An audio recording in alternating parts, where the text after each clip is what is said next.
అలాగే మిగతా అమ్మవారి గుడుల కంటే కామాఖ్య అమ్మవారి గుడిలో పూజలు విభిన్నంగా ఉంటాయి. విభిన్నంగా అనేది కాదు తల్లి, తంత్ర విధానం. హ్మ్. తంత్ర విధానము ఒకటి. రెండవది వచ్చేసేసి ఏంటంటే దశమహావిద్యలు మెటల్ రూపకంలో ఎన్నో సంవత్సరాల నుంచి ఉన్న ఆలయం ఏదయ్యా అంటే కామాఖ్య. విధానమేమీ తప్పనేది ఉండదు అన్నారా. కాబట్టి దాంట్లో మనం ఏమీ ఆలోచించాల్సిన అవసరం లేదు. ఎప్పుడైనా సరే యథావిధిగా ఉండేటువంటి ఆలయాల్లో ప్రతి ఆలయాల్లో అమ్మవారి పూజలు ఒకటే రకంగా ఉంటాయి. తంత్ర సాధన వచ్చినప్పుడు మాత్రమే మారుతుంది, అప్పటి వరకు మారదు. ఓకే గురుగారు. అలాగే బోనాలు సమర్పించుకుంటారు చాలామంది అమ్మవారికి. దీని వెనుక ఉన్న అసలు రహస్యం ఏమిటంటారు? బోనాలు అంటే చాలా ఉన్నాయి తల్లి, ఒకటి కాదు రెండు కాదు. మనకేంటి పంటలు ప్రారంభమయ్యేది ఎప్పుడు? ఆషాఢ మాసం. ఆషాఢ మాసంలో వర్షాలు. ఒక వర్షం పడ్డదంటే రైతులందరూ కూడా కలిసి ధాన్యం వేసుకొని పంటలు పండిస్తూ ఉంటారు, అవునా? అవును గురు. అదొకటి. రెండవది ఏంటి? గుప్త శాకాంబరీదేవి నవరాత్రులు కూడా ఆషాఢ మాసంలోనే వస్తాయి. అంటే ఉదయం పూట శాకాంబరీదేవి ఉత్సవాలు, సాయంత్రం పూట రాత్రి పూట గుప్తవారాహిదేవి నవరాత్రులు ఇవి ఆచరిస్తూ ఉంటారు. ఎందుకోసమోనంటే ఆషాఢంలో పంట అనేది స్వచ్ఛతరంగా రావాలి, స్వచ్ఛంగా ఉండాలి అని చెప్పేసేసని ఆ నెల రోజులు గ్రామ దేవతలు, ఒక నెల రోజుల పాటుగా గ్రామ దేవతలకు పూజించే మాసం ఏదయ్యా అంటే ఆషాఢ మాసము. కొన్ని ప్రాంతంలో ఆషాఢంతో పాటు శ్రావణ మాసము కొన్ని ప్రాంతాల్లో. అందుకోసం ఏంటి, పాడి పంటలు ప్రకృతి సహజంగా విధ్వంసం జరగకుండా, ఎందుకనంటే గట్టి వాన పడింది అనుకోండి పొలాల సహితంగా నాశనం అయిపోతూ ఉంటాయి. అలాంటివి కూడా జరగకుండా మమ్మల్ని ఎల్లవేళలుగా రక్షించు తల్లి. మీకోసము కావాల్సిన వంట పదార్థాలను కూడా తీసుకొని వచ్చి నీకు నైవేద్యం పెడుతున్నాను, నన్ను రక్షింపుడు, నా పంటను రక్షింపుడు అని చెప్పేసి ఆచరించే తత్వమే బోనము. అవును గురుగారు. అలాగే తెలంగాణలో మాత్రమే ఈ బోనాలు అనేది చూస్తాం, వేరే ప్రాంతంలో ఉండవు. ఎవరు చెప్పారు? తెలంగాణ ప్రాంతంలోనే అన్నం పెడతారు, మిగిలిన ప్రాంతంలో బోనం ఉంది, దాన్ని రాగి జావతో పెడతారు. పెరుగు రాగి పొడి కలిపి జావ తయారు చేసి పెట్టాలి, అది అసలు బోనం. బోనం అంటే ఏంటి? రాగి జావ. అమ్మవారి దాని పేరు కూడా అంబలి. అంబలి. అంబలి విన్నారా పేరు ఎప్పుడైనా? తాగారా మీరు? హెల్త్కి చాలా మంచిది. హెల్త్కి చాలా మంచిది. గ్రామ దేవత అమ్మవారి సత్స్వరూపాలకు అత్యంత ప్రీతికరమైన పదార్థము నైవేద్యము ఏదయ్యా అంటే అంబలి. ముఖ్యంగా పోచమ్మకు అంబలి పోస్తే అసలు నీ ఇంట్లోకి వచ్చి నీకు కావాల్సిన అనుగ్రహాన్ని అందింపజేసే యోగ్యత అంబలికి మాత్రమే ఉంది, ఇంకా దేనికి లేదు, అవునా? అందుకోసము అసలైతే నువ్వు పెట్టాల్సింది బోనము, అది కాకుండా ఈ అంబలి మాత్రమే పెట్టాలి. అలాగే నిజాం పరిపాలన నుంచి గోల్కొండలో అమ్మవారి ప్రతిష్టత అప్పటి నుంచి పెరుగుకుంటూ వచ్చింది.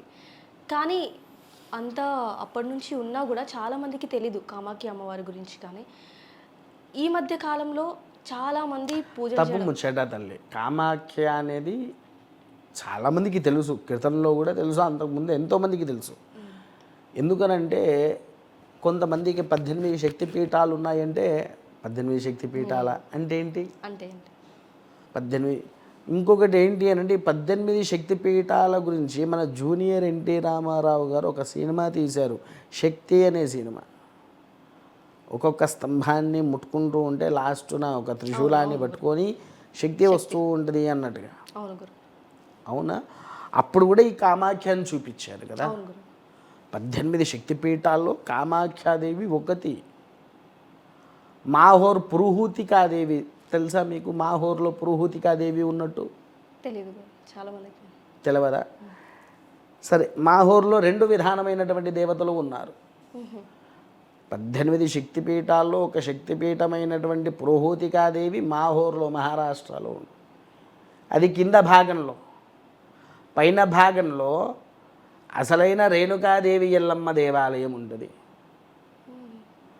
చాలామంది ఆ రేణుకా అమ్మవారే పురుహూతికాదేవి అనుకొని అక్కడనే దర్శనం చేసుకొని వెళ్ళిపోతారు. ఇంకొకటి ఏంటంటే ఈ అమ్మవారి ఆలయం వెనుకనే దత్తాత్రేయుడి యొక్క తల్లి అనసూయాదేవి ఆశ్రమం కూడా అక్కడనే ఉండేది. దేవాలయం వెనుక వైపే ఒకప్పుడు నిజంగా అక్కడ కలిసి ఉండేది. పరశురాముడు కూడా తన గొడ్డలితో అక్కడ ఒక నదినే సృష్టించాడు. ఎక్కడ? ఈ పురిహూతికాదేవి ఆలయం దగ్గర నదీ ప్రవాహాన్ని ఇచ్చాడు. ఈ పురుహూతికాదేవి కొంతమందికి తెలుసు. అవును గురుగారు. అవునా? పోనీ ఇది కూడా కాదు, నేను ఇంకో విషయం అడుగుతా. హిమాచల్ ప్రదేశ్ జ్వాలాముఖీదేవి ఆలయం విన్నావా తల్లి? విన్నారు. ఏంటిది అక్కడ అమ్మవారి రూపం? రూపం తెలియదు కానీ చాలా మంది దర్శించుకోవడానికి వెళ్తూ ఉంటారు. ఒక ప్రముఖమైన భూగర్భం నుంచి అమ్మవారు జ్యోతి రూపకంలోనే వెలుగుతూ ఉంటుంది అక్కడ. అదే అమ్మవారి రూపం. అభిషేకాలు జరగవు అక్కడ అమ్మవారికి, అర్చనలు మాత్రమే. ఇది ఎవరికి తెలియదు చాలా మంది. అంటే వీళ్ళకు తెలిసిన దాన్ని పట్టుకొని కూర్చుంటారు అంతే, తెలియని దాని గురించి ఆలోచించరు. పాపం జనాలు కూడా వాళ్ళకేం తెలుస్తుంది? ఆహా ఇది నిజమా, ఓకే అయితే వెళ్ళాలి దర్శనం చేసుకోవాలి అంతేగా. కామాఖ్యాదేవి మళ్ళీ వీళ్ళకు జ్వాలాముఖీదేవి, జ్వాలాముఖీదేవి అలా మనసు చేంజ్ చేసుకుంటారు. కాబట్టి దానికి ఏం తప్పులేదు తల్లి.